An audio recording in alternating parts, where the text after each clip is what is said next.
I was standing in my own kitchen, ironing the creases out of my full dress uniform when the call came in. Not from the base, not from a soldier, but from a local police officer who spoke to me like I was someone's assistant and not, in fact, the commanding officer of the 92nd Logistics Regiment at Fort Middleton.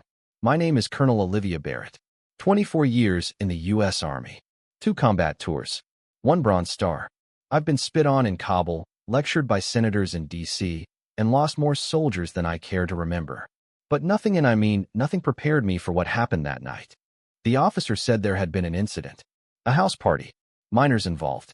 He believed my daughter, Maya, was present. She wasn't drinking, he made sure to add. Just there, uninvolved.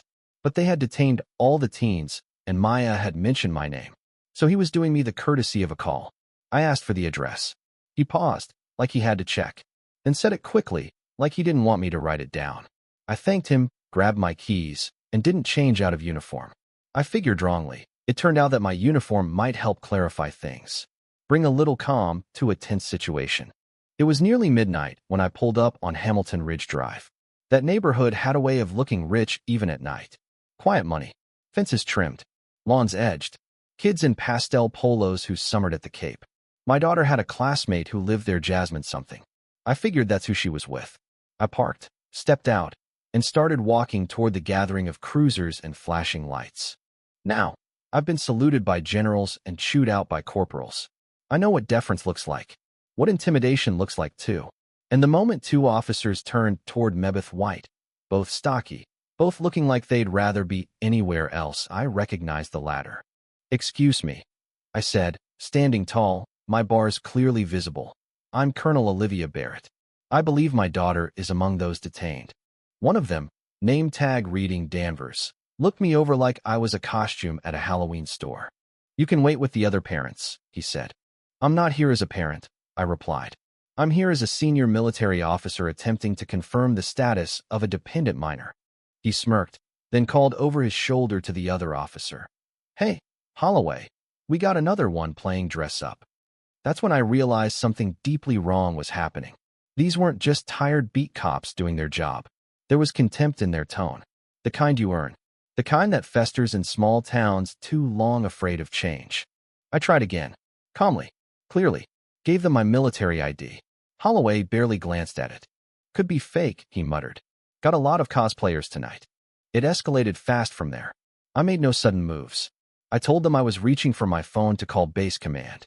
Holloway shouted, drew back, and suddenly I had a wrist twisted behind my back and a knee in my spine. I didn't resist, not even a little, but that didn't stop them from treating me like a threat. I heard Maya scream. That was the worst part. She tried to run toward me, but was held back. I kept my voice low, told her I was okay, told her not to panic. But inside I was raging, not just because I was being manhandled in front of my child, but because I knew what this looked like to the neighborhood kids filming on their phones. A black woman in uniform, on her knees, in the grass. They took me to the station, cuffed. No explanation, just the usual rights read like it was a script. At booking, I asked for my one call. They gave me a wall phone.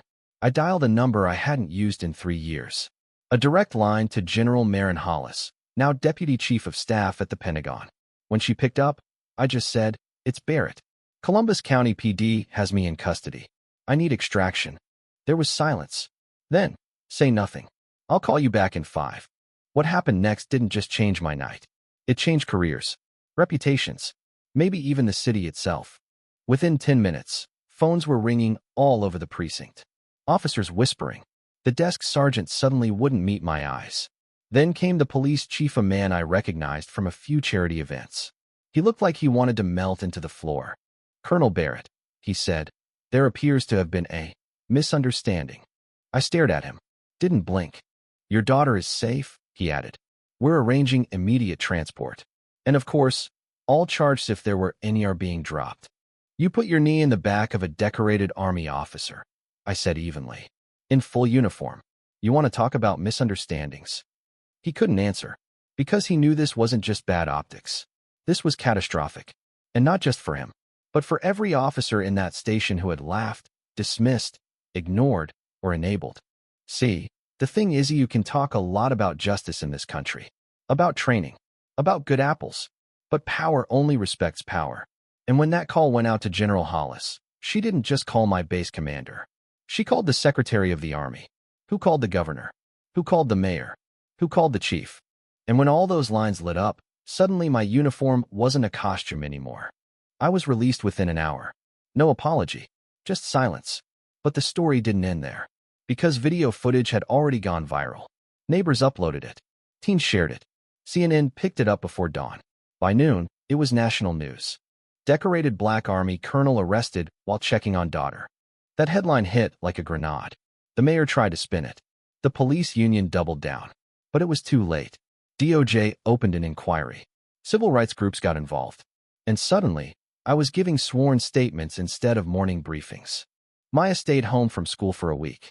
Not because she was scared, but because I needed her close. The threats started rolling into anonymous messages, veiled comments.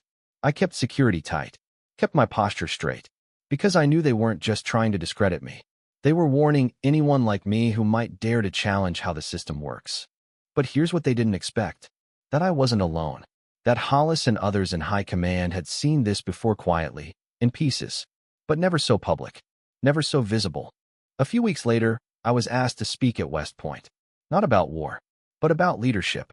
I told the cadets this. Your uniform is a shield, yes, but it is also a target. Don't just wear it for protection. Wear it as a promise. To stand up not only for your country, but for the people who live in it. All of them. I don't know what'll happen to those officers. 2 are already on unpaid leave. 1 is lawyered up. The police chief announced early retirement. The city is negotiating settlements. And I'm still here running my command, raising my daughter, taking calls from junior officers who saw what happened and want to know how to stay in the fight without losing themselves. I tell them this. The cost of silence is often higher than the cost of resistance. But both carry weight. You have to choose which burden you can live with. Some nights, I still hear Maya scream. Still feel that knee in my back. But more than that, I remember the silence of the station when they realized who I was. When they realized what they'd done. And I hope they carry that silence with them for the rest of their careers. Because power should never require a phone call to be respected. And maybe, just maybe, that night was the beginning of something bigger than either of us could have imagined. Now let me ask you, what would you have done if you were in my shoes? Would you have made that call? Would you have stayed quiet? Would you still believe in the system after what it did to you? Let me know in the comments. Share your thoughts, your stories, because silence isn't safety. And the only way anything ever changes is if we tell the truth about what happened when nobody else would. Thanks for listening. Stay strong, stay loud, and never forget true power doesn't shout. It transforms.